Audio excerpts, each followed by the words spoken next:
지난주 기억나십니까? 지난주에 빌립보 감옥에서 기적이 일어나서 간수를 만났죠. 떠나지 못하고 우리가 아직 여기 있다 라고 얘기해서 그들을 구원시키는 일이 일어났습니다. 그리고 빌립보를 떠났습니다. 거기서 있을 수가 없기 때문에. 그래서 오늘 데살로니가를 향해서 왔는데, 데살로니가에는 행정 수도답게 유대인들이 거주한 회당이 있었어요. 회당에 가서 무려 3주 동안이나 성경을 강론했다, 이렇게 이야기가 나왔습니다. 데살로니가에서 성경을 강론했고, 3절을 한번 보시겠습니까? 3절, 뜻을 풀어 그리스도가 해를 받고 죽은 자 가운데서 다시 살아나야 할 것을 증언하고, 이렇게 되어 있습니다. 성경의 뜻을 풀어 설명했다 그랬습니다. 무슨 뜻인지 여러분 말하는 것이 설교예요. 어떤 뜻인지를 말하는 것이 설교예요. 누군가 설명을 해주지 않는다면 사람들은 성경의 내용을 잘 이해하지도 못하고 잘못 해석할 수 있습니다. 사사로이 여러분 성경을 풀다가는요, 큰일 납니다. 보통 사사로이 푸는 사람들은 왜 사사로이 풀까요? 자기 욕심과 자기가 생각하는 게 있기 때문에 그래요. 그래서 그 논리로 풀다가 이단으로 빠지는 사람들이 있습니다. 여러분, 이단이 제일 많은 나라가 한국이에요. 종교성이 강해서 그런 것 같아요. 그래서 여러분, 베드로 후서에 이런 말씀이 있어요. 1장 20절 21절, 여러분은 무엇보다도 이것을 알아야 합니다. 곧 성경의 모든 예언을 자기 마음대로 해석해서는 된다, 안 된다? 안 된다는 것입니다. 예언은 언제나 사람이 뜻을 따라 나온 것이 아니라 성령의 감동하심을 받은 사람들이 하나님께 받은 말씀을 전하는 것이기 때문입니다. 여기서 여러분 분명히 나왔죠? 누가 전한다고요? 성령의 감동하심을 받은 사람들. 여러분, 당연한 성경이 어떻게 쓰여졌습니까? 그냥 누군가 생각나는 대로 창의적인 생각으로 쓴 글이 아니에요, 여러분. 성경은 하나님의 말씀은 뭐로 됐다고요? 그의 감동으로 됐다고 나왔잖아요. 감동으로, 하나님의 루하로, 바람으로 만들어진 거예요. 그래서 하나님의 감동으로 이해하고 있는 사람이 올바르게 그것을 해석하지 않으면 여러분 삐딱하게 나옵니다. 삐딱하게. 그리고 똑같이 듣는 사람도 마찬가지예요. 하나님의 감동이 없이 들으면 안 들립니다. 자, 다시 말씀드립니다. 어떤 분은 성경 읽으면 다 자연스럽게 한국말로 돼 있고 영어 하는 사람 영어로 쓰여 있으니까 문법적으로 이해할 수 있는 거 아니냐, 이렇게 물을 수 있어요. 여러분, 누구나 성경을 읽으면 이해하고 핵심을 파악할 수 있습니까? 애매하게 모르시면 안 돼요. 여러분, 예수님의 영으로 새로워진 사람이 해석을 하거나 그것을 새로워진 사람이 듣지 않으면 엉뚱한 방향으로 갑니다. 헤맬 수 있습니다. 율법학자나 바리새인들은요, 성경에 대해서 도사였어요, 여러분. 학자들입니다, 여러분. 지금도 여러분 하버드 같은 데서는요, 성경 학자들이 있습니다. 엉뚱하게 해석합니다. 그런데 남미의 어떤 학자는 출애굽기를 가지고 민중 해방론을 만들었습니다. 막시즘 쪽으로 가기도 하고 엉뚱하게 해석합니다.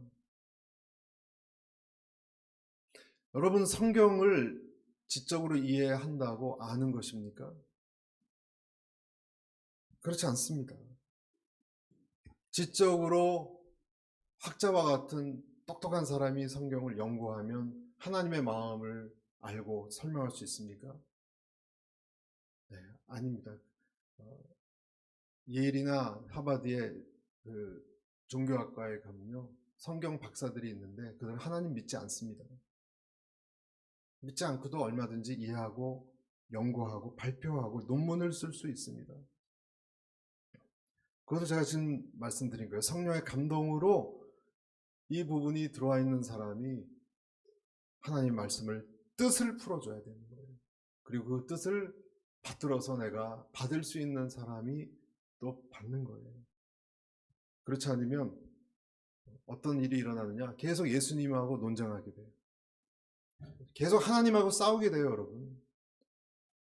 여러분, 올바른 내 지식만 가지고 있을수록 하나님하고 더 잘 싸웁니다. 여러분 안에 예수님의 영으로 인해서 말씀이 깨달아지고 인생이 맞춰지고 여러 가지 혼란스러운 것들이 이해되고 또 내 인격과 삶이 녹아지는 역사가 있게 되시기를 축복합니다. 만약에 그렇지 않으면 여러분, 그것은 여러분에게 더 혼란을 줄 거예요. 여러분, 우리가 성경 읽을 때 읽지만 나하고 전혀 와닿지도 않고 그런 말씀을 그냥 제쳐두잖아요. 그렇죠? 그런 적이 있죠. 그럼 그게 나랑 무슨 상관이 있습니까? 점점 많아지면 성경 전체가 부담스러워지는 거예요. 그러면 사실은 나와 관련이 없는 거예요. 지식은 있어도 그런 끔찍한 일이 일어날 수 있습니다. 자, 왜냐면요, 성경은 의지가 있어요. 성경 말씀에는요, 의지가 있고 목표가 있어요. 여러분, 만약에 쭉 강가로 갔는데 그 팻말이 이렇게 있는데 이쪽으로 오지 마시오, 위험하니 돌아가시오. 그렇게 사인이 딱 써 있다고 쳐보세요, 여러분. 이쪽으로 오지 마시오, 절벽이니 거센 물결이 있는 강가니 뒤를 돌아가시오. 그러면 여러분, 의지가 있지 않습니까? 이 말에 말은 혼자 쓰여져 있지만 글씨로 분명한 의지가 담겨져 있지 않습니까? 오면 큰일 난다는 거예요. 똑같습니다. 성경은 우리에게 말을 합니다. 오늘 제가 정신이 없네. 이걸 마이크를 두고 이걸 들고 있어요.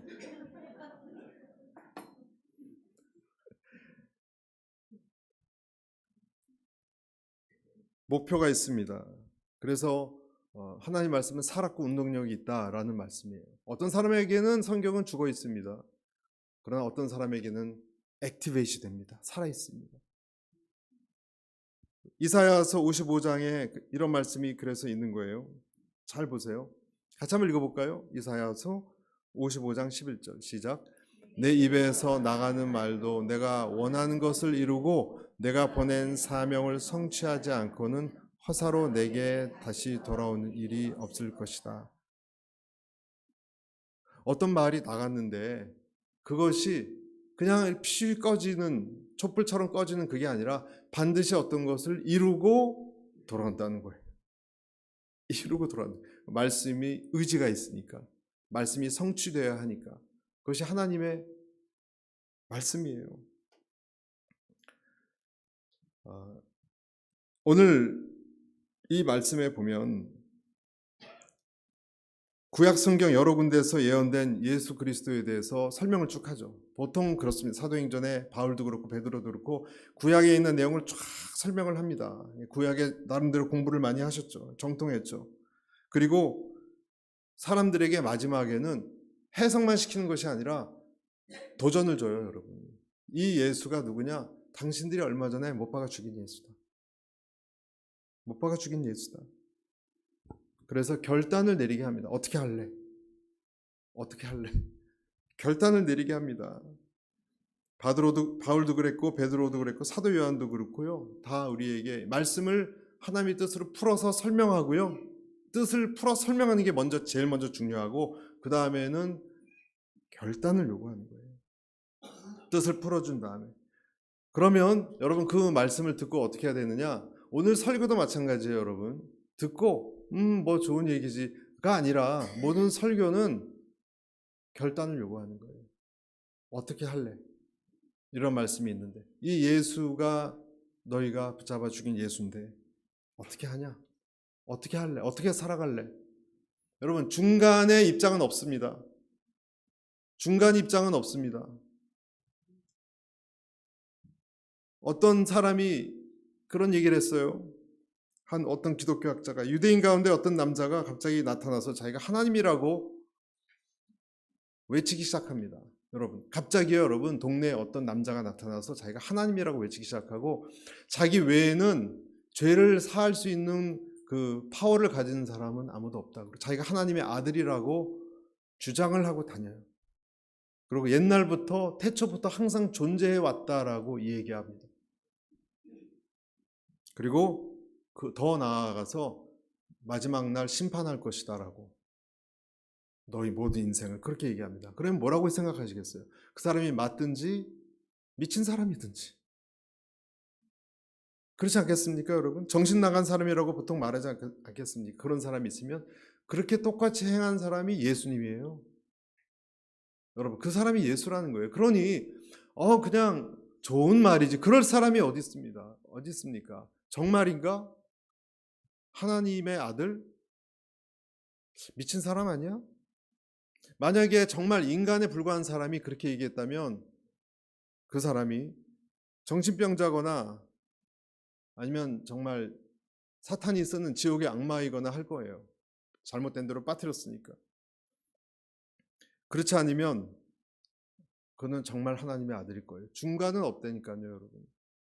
여러분, 제발 예수님이 4대 성현 중에 한 사람이다, 뭐 부처 같은 사람 중에 한 사람이거나 뭐 간디 같은 사람, 그런 사람이라고 생각해서는 안 돼요, 여러분. 절대 그런 사람이 미친 사람이거나 예수님은 아니면 정말이거나 둘 중에 하나지. 그래서 우리에게 결단을 자꾸 이렇게 압박을 주는 거예요. 어떻게 할 것이냐. 이것이 뜻이 풀어져 나온 하나님의 말씀이 결국 끝에 우리에게 역사하는 방법입니다. 여러분, 그래서 이 말씀이, 그런 성령에 충만한 사람의 설교가 이루어졌을 때 사도행전 다 그랬고요, 다른 데도 마찬가지. 어떤 반응인가요? 그러고 돌아간 사람도 있었지만 대부분 돌을 던져서 반대하거나 아니면 가슴을 찢고 그 앞에 받아들이거나 했어요. 파장을 불러일으켰어요, 여러분. 복음은요, 파장을 불러일으키는 거예요. 그래서 4절 보십시오. 4절, 5절 앞부분. 그 중에 어떤 사람, 곧 경건한 헬라인의 큰 무리와 적지 않은 귀부인도 권함을 받고 바울과 실라를 따르나, 두 번째, 그러나 유대인들은 시기하여, 이렇게 돼 있죠. 이쪽 파가 있고 저쪽 파가 있었다는 거예요. 결단을 뜻을 풀어서 설명을 하고 끝에 결단을 요구하고 거기에 따라서 사람들이 반대하거나 따르거나 했다는 거예요. 사람마다, 여러분, 이런 말씀, 주일 설교도 마찬가지고 특히 복음 전도할 때 반응은 언제나 이렇게 다르게 나타납니다. 그리고 그 두가 따를 거냐 말 거냐는 기준을 우리에게 딱 주세요. 여러분, 예수님께서 요한복음에 보면 14장 15절에 너희가 나를 사랑하면 나의 계명을 지키리라, 그런 말씀이 있는 것 아시죠? 너희가 나를 사랑하면 내 계명을 지킬 것이다. 너희가 나를 사랑하면 지킬 것이다 라는 단서를 주셨어요. 사랑하지 않으면 어떻다는 뜻이에요? 안 지킬 것이다. 그래서 여러분, 우리를 돌아보면, 내 자신을 돌아보면 여러분이 주님의 말씀을 지키십니까? 여러분이 주님 사랑하신다는 증거예요. 여러분이 주님 말씀을 안 지키십니까? 지키는 것을 힘들어하고 계속 안 지키는 쪽으로 가고 있습니까? 답은 심플합니다. 여러분은 주님을 사랑하지 않는 거예요. 많은 이유를, 핑계를 댈 수 있어요. 그러나 결과적으로는요, 사랑하지 않는 거예요. 여기서 우리가 알아야 될 거는, 하나님 절대 우리를 명령을 지키라고 강제하시진 않아요. 하나님은요, 여러분에게 물 마셔 이런 식으로 강제하시게 하시지 않아요. 주님은 우리에게 무엇을 해야 하는지도 말씀하세요. 그러나 절대로 순종을 강요하시지는 않아요. 그래서 이 제자도, 주님을 따르는 제자도를 말씀하실 때마다 언제나 만일이란 단어를 붙이셨어요. 만일 너희가 원치 않으면 안 해도 된다. 만일 너희가 원하면 아무든지 나를 따라오려거든 자기를 부인하고 자기 십자가를 지고 나를 따르라. 여기도 만일이죠. 만일 너희가 나를 follow after me, 나를 따라오려면은 나를 부인하고 십자가를 지고 나를 따르라. 강요하지는 않지만 하나님께서는 분명한 선택을 주셨어요. 기준을 명확하게 하셨어요. 하나님께서. 내가 만약에 주님을 사랑한다면 우리는 조금도 주저하지 않고 주님을 따를 것입니다. 그러나 여러분 자신은 알잖아요. 하나님 별로 사랑하지 않으면요, 교회 나와서 목사님이 하시는 말씀, 또 성경에 이렇게 저렇게 이렇게 행하라 저렇게 행하라 하는 말씀이 굉장히 부담스럽습니다. 그래서 이렇게 빨리빨리 넘어갑니다. 이렇게 책장 빨리빨리 넘어갑니다. 부담스럽습니다. 사랑하면 이란 전제가 붙어 있다는 것. 하나님께서 우리에게 규율이나 강요를 얘기하시는 것이 아니라 기준을 주셨어요. 그것을 분명히 알아야 됩니다. 그래서 여러분 지금 뜻을 풀어준 다음에 말씀이 어떤 일을 한다 그랬죠? 선택하라고 보이지 않게. 선택은 우리 자유예요. 내가 원치 않으면 선택 안 하시고 그냥 문 열고 나가셔도 돼요. 그러나 선택을 뭔가는 해야 됩니다. 선택을 어떤 식이건 하라고 이야기를 합니다. 그런데 선택을 하게 되면 선택을 하려고 할 때 선택 앞에 섰을 때 무엇이 일어나느냐? 내 마음이 드러나게 돼 있어요. 선택할 때 내 마음이 드러나게 돼 있어요. 내가 이 남자와 결혼을 할지 말지 이제 한 달 안에 일주일 안에 결정할 때 정말 사랑하는지 아닌지 내 마음이 드러나는 것과 똑같습니다. 여러분, 짬뽕을 먹을까? 짜장면을 먹을까? 선택할 때 힘든 것처럼 그러나 어느 한쪽이 내가 더 원하는 게 드러나게 돼 있습니다. 유대인들이 복음을 오늘 들었는데 어떤 헬라 사람들과 적지 않은 부인들은 받아들였고 유대인들은 이 지도자들이에요. 여러분 거부했어요. 왜 거부했을까요? 이 예수를 너희가 죽였다. 어떻게 할 것이냐 이럴 때 왜 거부했을까요? 지금 뜻을 풀어서 다 도전까지 했는데 이 복음이 다가올 때 이들이 거부했어요. 왜냐하면 이 사람들이 범인이니까, 십자가로 내몬 장본인들이 이 사람들이니까 찔린 거예요. 여러분, 유대 종교인들이. 여러분, 하나님의 말씀이 정통으로 나한테 부딪혀 오면 하나님 말씀은 옆길로 이렇게 슬며시 가지 않습니다.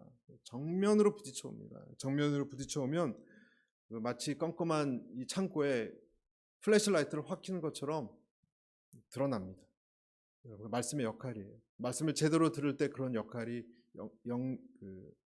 그런 효과, 그런 일이 일어납니다. 하나님의 말씀이 나를 조명한다는 거예요. 그것이. 그러면 내 죄와 하나님 말씀과 함께 내 죄가 동시에 드러납니다. 여러분, 하나님 외에 다른 신을 내게 두지 말라. 그런 말씀을 여러분이 들으시면 진지하게 고민을 하면, 묵상하면 어떤 일이 일어납니까? 내가 하나님 외에 중요하게 여기는 것을 이성을 가진 사람이라면, 일반적인 양심을 가진 사람이라면 느끼게 돼 있어요. 내가 지금 하루 종일 일주일 내내 쫓아다니는 증권 시세라든지 아니면 뭐 어떤 음탕한 어떤 것이라든지 드러나게 돼 있습니다. 여러분, 그 말씀을 1계명을 볼 때 하나님 나 외에 다른 신을 두지 말라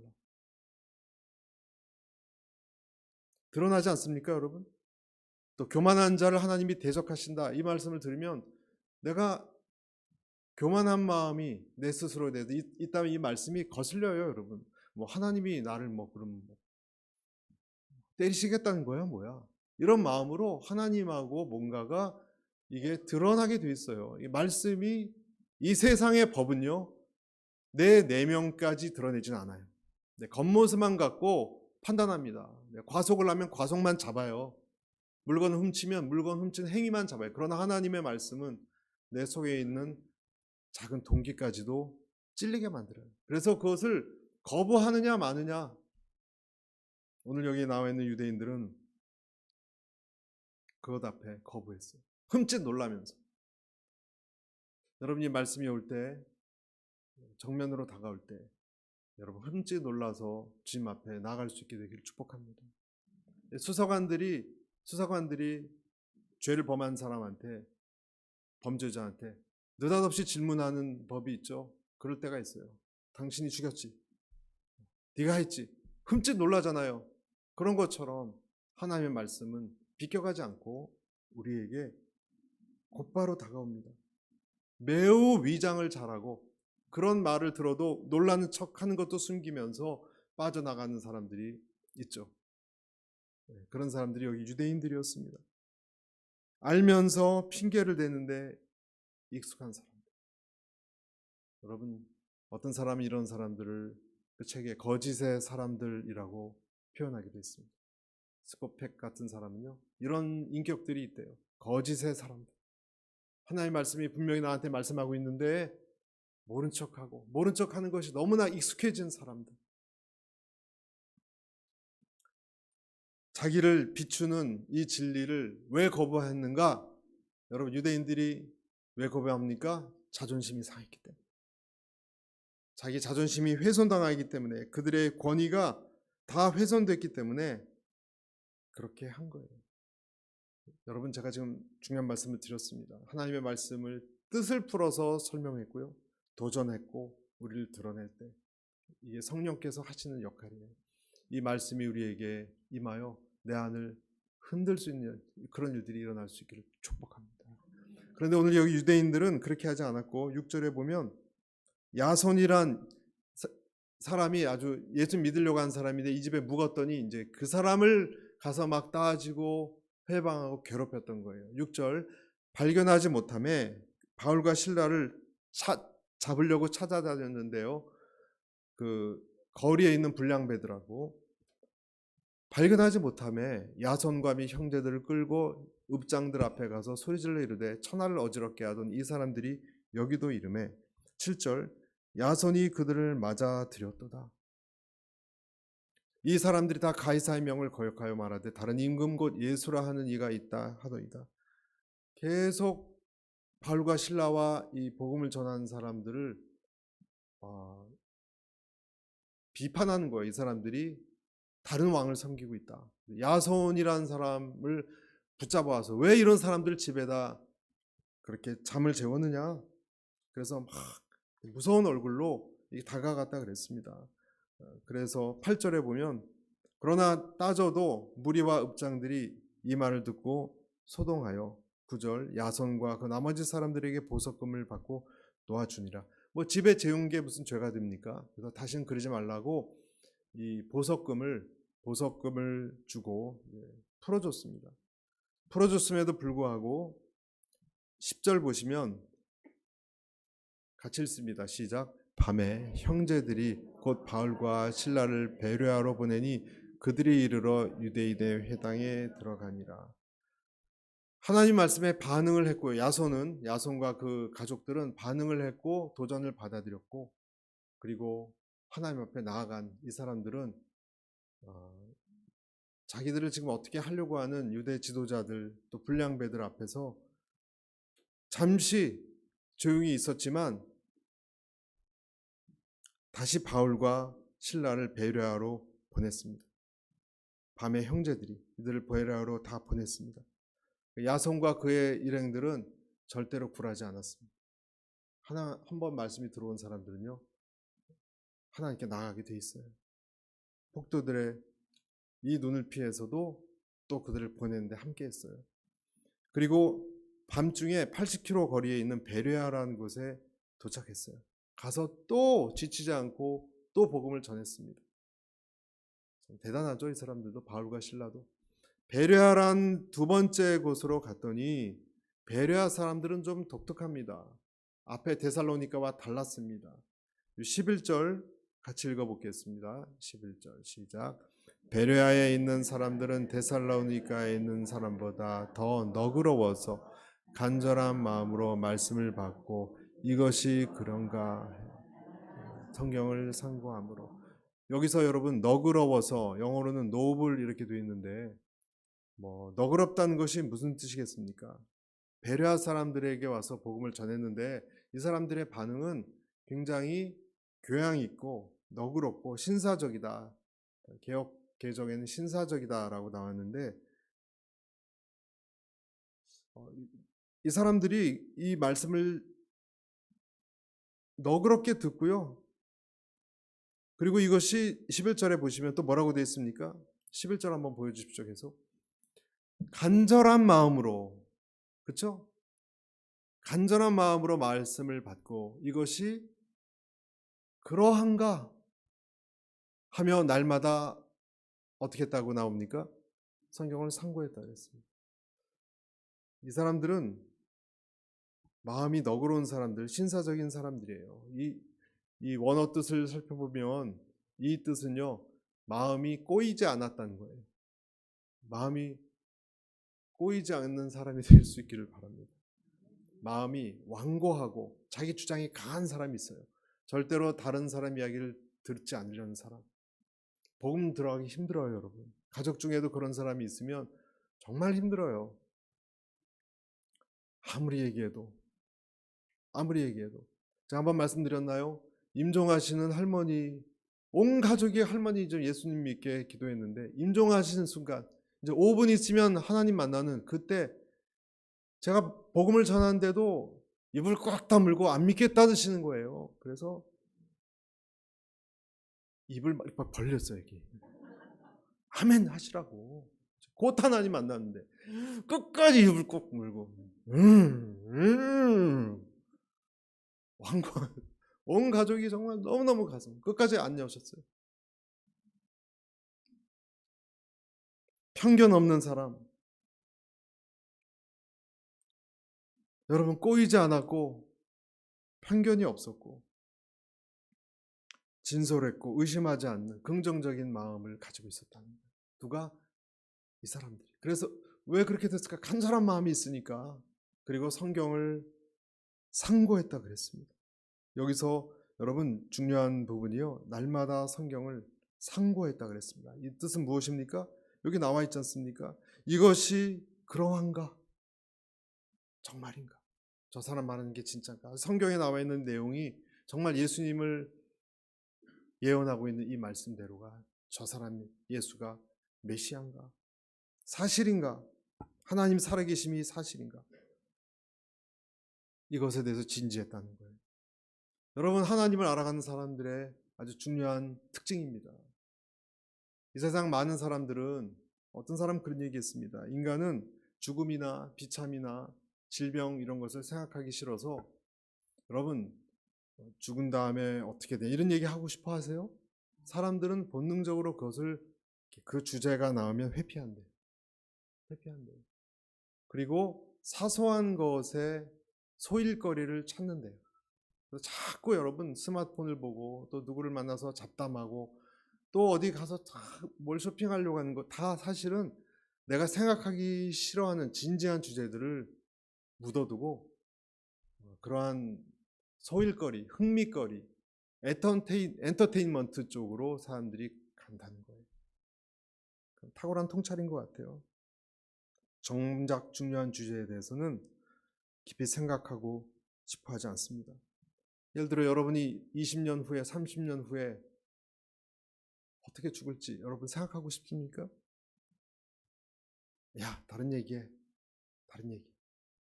죽으면 내 보험금이 어디로 갈지 그거 갖고 기쁨으로 여러분 커피 마시면서 얘기하고 싶습니까? 얘기하고 싶지 않습니다. 회피합니다. 그래서 또 밖에 나가서 다른 것에 취하고 싶어 합니다. 그러나 진짜 중요한 주제는 오늘 여기 있는 사람처럼 생각하고 싶어 하지 않습니다. 그런데 베레아 사람들은 그런 것에 대해서 성경이 무엇을 얘기하고 있어요? 그 내 질문에 답이 있는가? 깊이 생각하고 싶어 했어요. 나한테는 내 운명은 어떻게 될 것인가? 내 구원은 어떻게 될 것인가? 주인은 있는가? 인생은? 목적은 무엇인가? 꽤 오래전에 세상을 떠난 삼성 창업자 이병철 회장 죽기 전에 카톨릭 신부에게 삶과 죽음과 인생에 대해서 24가지 질문을 했던 것 아시죠? 이병철 회장이 죽기 전에는요, 원래 그 이병철 삼성가는 다 불교, 원불교 쪽입니다. 예수님과 아무 상관없어요. 그런데 얼마 후면 죽으니까 신부를 불러놓고 24가지 질문을 했어요. 그리고 거기에 대한 책도 나왔습니다. 몇 가지만 말씀드리면, 신의 존재를 어떻게 증명할 수 있느냐. 병상에 누워서 죽음을 기다리면서 한 질문들이에요, 여러분. 왜 신은 자기 존재를 똑똑히 드러내지 않느냐? 우주 만물의 창조주라는데 신은 무엇으로 증명할 수 있느냐? 생물학자들은 인간도 오래된 진화 과정의 산물인데, 진화론이죠. 신의 창조와 뭐가 다르냐? 신은 인간을 사랑했다면 왜 고통과 불행과 죽음을 주었는가? 신은 왜 악인을 만들었는가? 예수는 우리 죄를 속죄하기 위해 죽었다는데 우리의 죄는 과연 무엇인가? 성경은 무엇인가? 인간이 죽은 후에 영혼은 죽지 않고 천국으로 또는 지옥으로 간다는 것을 어떻게 믿을 수 있는가? 정말 천국과 지옥이 있는가? 지구의 종말은 오는가? 여러분, 내년도에 어느 회사와 합작하면 주가가 오를 것이다. 오를 거냐, 안 오를 거냐? 이런 질문하지 않았어요. 우리 자녀 중에 누가 유산을 한 10%더 누구에게 줘야 된다라는 유산 분배에 대해서도 질문하지 않았습니다. 이런 질문을 했습니다. 소풍 같은 이 세상을 떠나서 이제 곧 사후 세계를 만들어 갈 때 이병철 회장은 진지해졌습니다. 평소에는요, 이런 주제는 꺼림칙하고 답도 없다고 여겨서 야, 또 무슨 답도 없는 얘기를 하느냐라고 했을 이야기들입니다. 하지만 여러분, 잘못된 자세죠. 우리는 꺼림칙하고 어려워도 이 주제에 대한 질문을 해야 됩니다. 그래서 성경이 잔치집에 가는 것보다 상갓집에 가는 것을 더 즐거워하라고 잠언서에 나와 있는 거예요. 나는 어디서 왔느냐? 여러분 어디서 오셨습니까? 여러분 부모님 뱃속에서? 아니 그 전에는 어디 있었습니까? 어디로 가실 겁니까? 여러분 왜 사십니까? 목적이 있다면 그 목적을 향해서 살아야 되지 않겠습니까? 여러분 하나님이 여러분 심판하실 때 여러분 준비되셨습니까? 지옥이 있습니까? 천국이 있습니까? 나는 과연 누구입니까? 내 인생의 주인이 정말 있습니까? 여러분 이런 주제는 과연 그러한가? 회피해도 될 그런 질문들이 절대로 아니에요. 몇 년 전에 한국 어느 교회에서 젊은 자매가 투병하다가 하나님의 부르심을 받았습니다. 그때 마지막으로 그 어머니가 젊은 자매예요, 여러분. 20대. 목사님에게 임종 예배를 드려달라고 죽기 전에 부탁을 했습니다. 어머니는 오른손에 성경책을 펴놓고 오른손 밑에 딸이 마지막으로 주님께 드리는 감사 헌금을, 마지막 감사 헌금을 두고 통성으로 기도했습니다. 어머니의 기도가 이래요.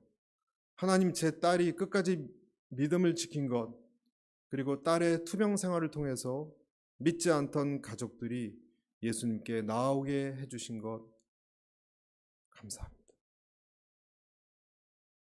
그게 끝이에요.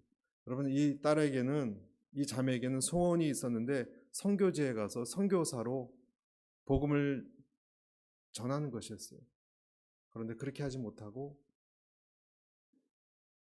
세상을 떠났습니다. 시간이 언제나 우리에게 있는 게 아니에요, 여러분. 마음으로 결단하고 하나님께 반응을 해도 여러분 시간이 내 마음대로 주어진 게 아니에요. 그러나 이 자매는 중요한 인생 질문에 대해서 답을 했죠. 그러면 되는 거예요, 여러분. 선교지에 못 나갔어도.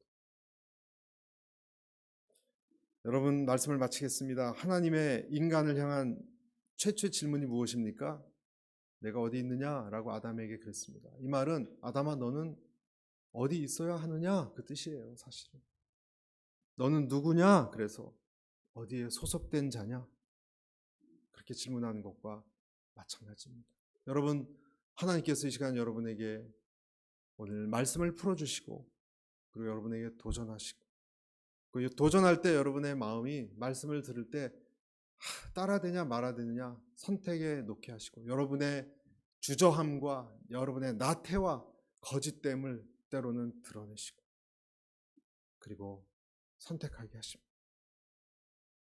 그리고 여러분이 그런 질문을 받을 때 하나님께 나와서 하나님의 말씀 안에 성경 안에 있는 하나님의 질문들이 내 인생의 질문들이 정말 그러한가? 정말 하나님이 진짠가? 여러분 너무 중요하지 않습니까?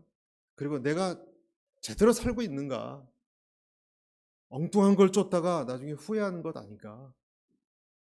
평생 엉뚱한 것 쫓다가 하나님이 너 잘못 살았다 그러면 어떡하실래요, 여러분?